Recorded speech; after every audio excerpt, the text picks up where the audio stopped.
So last week we started our journey of the 12 powers, which are energy centers that live within us. It's I want to say unity's form of the chakras. You know, we have different faith traditions that have different beliefs in the energy that we live in and come from. And one of my teachers, Diane Scribner, she came up with an acronym that I love, and it is Faith Will Power Us. So last week I talked about faith. And, you know, faith, Peter represents faith. He's the rock. That's what we live on, the rock of our faith. And when we come from that place, right, that's the beginning, the first step into our higher consciousness. So today we're talking about the acronym of WILL, W-I-L-L, which is the power of will, the power of imagination, the power of love, and the power of life. So, the power of will is our capacity to choose. It is, have you ever thought of, you know, you are the CEO of your own life? Okay, that's what our will does. Our will is like the prime minister of our mind. It carries out decisions that we make. Now, sometimes we make unconscious decisions, but our power of will is encouraging us to come from that place of consciousness. You know, and if somebody else is making decisions for you, guess what? It's time to tell them to get a new job. Because these are your choices. These are your decisions. And it's really about looking at what are the decisions that you're making. It says one word. It says go. The power of will says go. So the real question is, what am I saying go to in my life?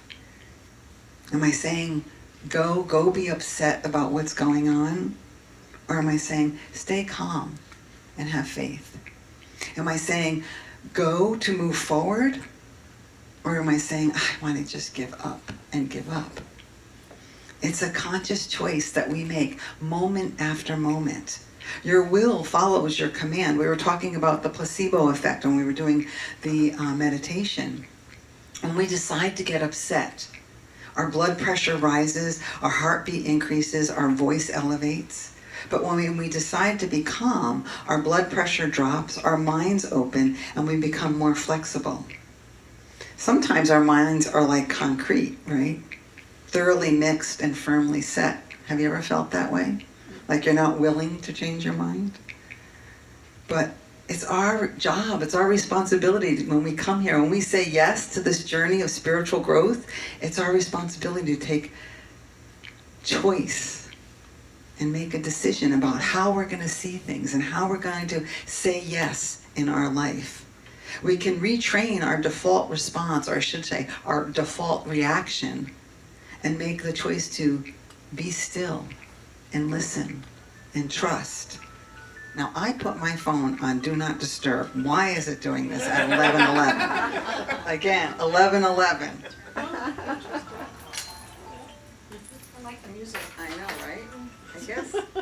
I guess my phone doesn't understand Do Not Disturb when it comes to 11:11. It's just constantly reminding me, you're in the gateway.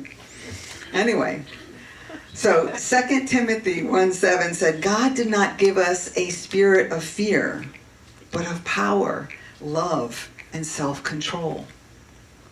God gave us the spirit of power, love, and self-control.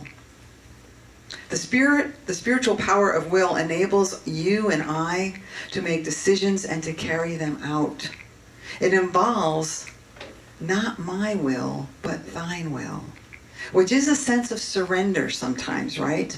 I'm no longer going to do it this way. I'm going to drop in and see what Spirit is telling me to do. You are the CEO of your life when you allow that voice to come through. Will is also close to the power of understanding. Power and the power of will and understanding are right up here behind the eyes. And they both align us to, and they give us advice, but it aligns us with the only presence and power in our life. So we're balancing our human will with the highest will, with thy will. So if you're wanting to land something in your life, align yourself with it and don't give up. Will is a great mobilizer. It takes resolution. Keep going back to it. It's like, think of planting a seed, right? When we plant the seed, we trust. We don't keep digging up the seed to see if it's growing. We plant the seed and we trust, right? So that's planting the seed and trust. And whenever we forget and we start thinking of those negative things again, come back to that place of choice on what you're going to think. So you ask yourself, who am I willing to be? And how am I willing to be? As you breathe in the breath of God, you will relax and be receptive to new ideas, willing to move toward your heart's desire. The spiritual power of will isn't about being willful. It's about being willing. It's about surrendering our ego and aligning with the higher will. Thy will is my will. Thy will be done through me. I'll say that again. Thy will is my will. Thy will be done through me. So that's what I have to say about will. Now we're going to move to the I in will, which is imagination, which is our power to shape, picture, and envision, which is also right here, right? It's like the third eye. In the beginning, in Genesis, it says, speaks of the divine imagination. God imagined humanity into being. Behind every action is a thought. Behind every thought is an image. We imagine our reality before we create it. And whatever image we hold, our mind seeks to support it. If we imagine struggle, we find struggle. If we imagine joy, we find joy. So it's really, when we shift our image, we shift our outcome. James Allen in As a Man Thinketh said, mind is the master power that molds and makes. He thinks in secret, and it comes to pass. Environment is but a looking glass. So what we see is what we've been thinking about. It's mirroring back to us. So it's one of those things that we might not necessarily want to take ownership of when we're seeing something we don't like, but it is truly ours to say, okay, that's what I'm seeing. Where is that in me that I could shift it? So I see something different. Just like Johnny's spirit spoke to him and said, my life is falling in place. Exactly. Einstein said, imagination is more important than knowledge. So as you consciously choose what you are imagining, realize how critically important it is to your experience, to our experience. In Unity, we say, where your thoughts go, energy flows. Jesus said, bring the little children to me. So now in metaphysics, children represent our thoughts. Bring our divine thoughts to me. Bring our divine thoughts to that higher power, right? Jesus represents the Christ consciousness. He was our way shower. So bring our divine thoughts to me, and then go and do whatever it is that you want to do. Bring your thoughts to the Christ mind within you. Let go of limited thinking. You're here to be the magnificent spiritual being that you already are, right? We came in as magnificent spiritual beings. Now it's our job to just show up that way and do the work to be that way. So what are you imagining today in your health, in your wholeness, in possibility? What is it that you're imagining? It doesn't matter what you imagined yesterday. All that matters is what you're imagining today, right now. May you use your imagination in magnificent ways. So we've got faith, we've got will, we've got imagination. And the next one is what Kenneth spoke about, love, the most misunderstood power.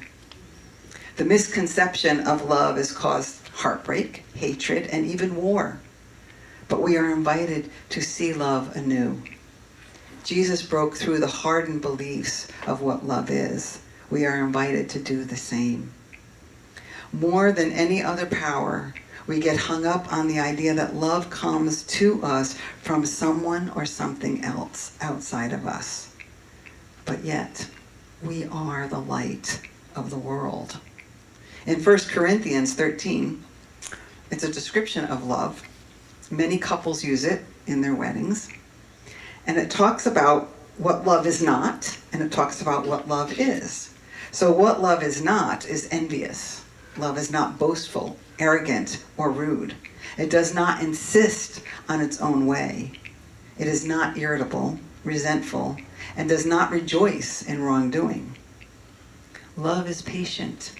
Love is kind. Love rejoices in truth. Love bears, believes, and hopes, and endures all things. And love never ends. It is not something that comes from outside of us. It is our essence. If we think love is something we fall into, then guess what? We can fall out of it also. But we don't fall in love. We rise in love. We are not halves looking for our other half. We are whole.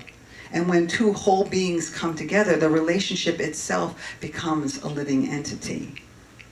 So if you're holding the idea that you are half and you have a better half, let that idea go, because nobody else is the other half of us.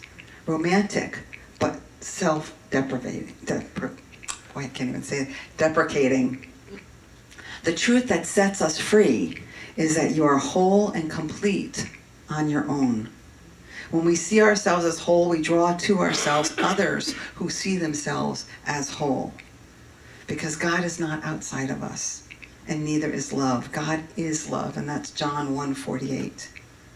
So let love flow through you, not just to those who are easy to love, but to those who challenge us to grow. Love is a cosmic power. You have a divine essence of love in you. The question is, when you and I are squeezed, will that divine essence come pouring through? That is what life affords us. It gives us the opportunity to be squeezed, to go through the roller coaster of life and be there with love. The trials and tribulations and what sets us free is when that inner splendor comes forth in response. So, when something's going on in your life, I know a lot of times I react at first, but then I take a breath and remember that this too shall pass, that my life is happening for me. Things are falling into place. Life is happening for me, not to me. So the scripture ends, now faith, hope, and love abide. We already have them in us. We have been there all along. And the greatest of them is love. That's right. So we've got faith, will, imagination, love, and the last one is life, the power of life. It is the animating, the eternal essence within us. The gift of God is eternal life.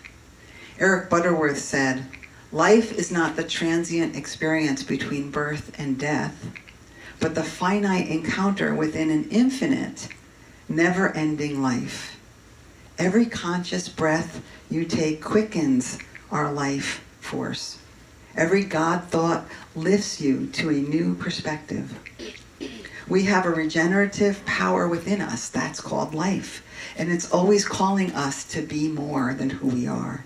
Even in darkness, we can call life energy into any place that feels cut off. Life never gives up on us. It keeps unfolding step by step. The question isn't, is there life after death? The question is there life after birth? Are you living your life that you came here to live? By thinking a God thought that you were looking at from the issue perspective versus your God perspective. So changing it from looking at the problem from the problem perspective to looking at the problem from the solution perspective, from the higher perspective, from the God perspective. Lift your eyes from the level of thought that created it. Being filled with your life does not shift because of conditions on the earth plane. It shifts because of our thoughts about it. We have that regenerative life force within us. And we are here to assert our confidence in the infinite life that is in us. Life force is always calling us to be all that we can be. This force cannot be taken away from us, but it does need to be directed. And there are two ways that we could look at life. The Old Testament, which is the human perspective, is kind of short-sighted. It's the old thought. And then we've got the New Testament, which is spiritual perspective, far-sighted, now-sighted, clear vision. We have both of these going on all the time, but we get to choose in every moment. What are we going to believe and follow? The human perspective says life is measured in years and is finite. It comes from the body, and disease is a natural state of consciousness. The spiritual perspective says life is immeasurable. It is infinite. The body from life itself and ease and grace is the natural state of consciousness. You and I are made in God's image and likeness. We are made in the image of light, love, power, and presence. Always, no matter what's happening in our life. Jesus said, I came that you may live life and have it abundantly. Actually, he said, I came that you may have life and have it abundantly.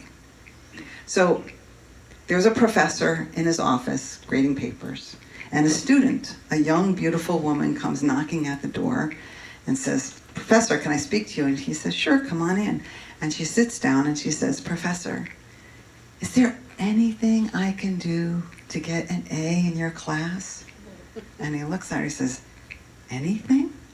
She said, yes, what can I do for you to get an A in your class? He said, would you be willing to do anything? She said, yes, anything. He said, he leaned in, he said, would you be willing to study?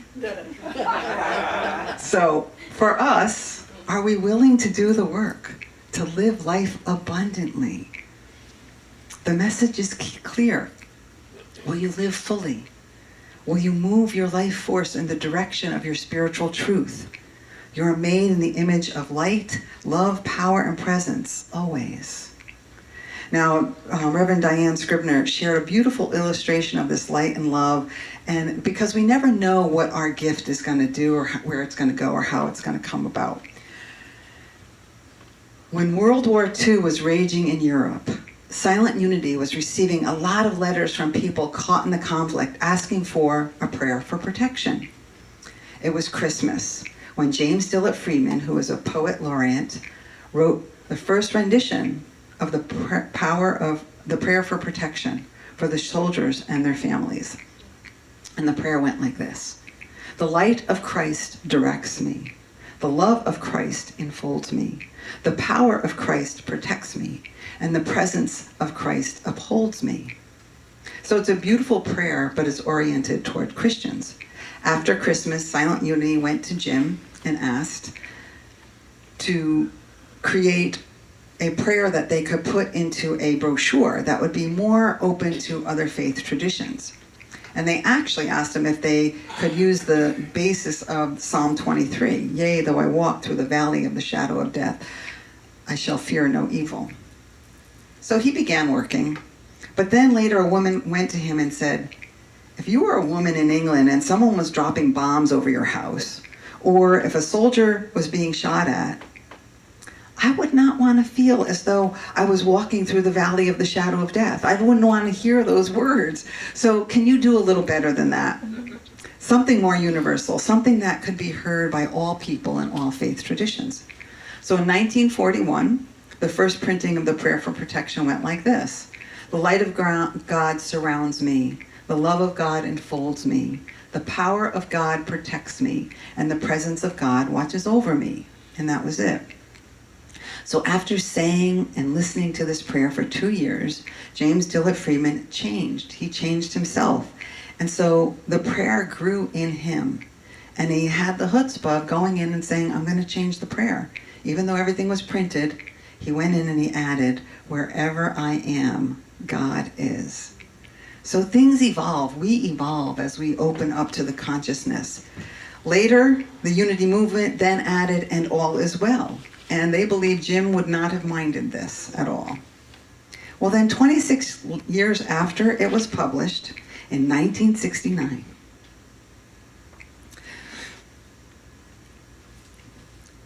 the first manned flight, and the first flight to land on the moon, Apollo 11, Colonel James Buzz Aldrin carried the prick in his pocket all the way to the moon. He never heard of unity. He did not know James Dillard Freeman.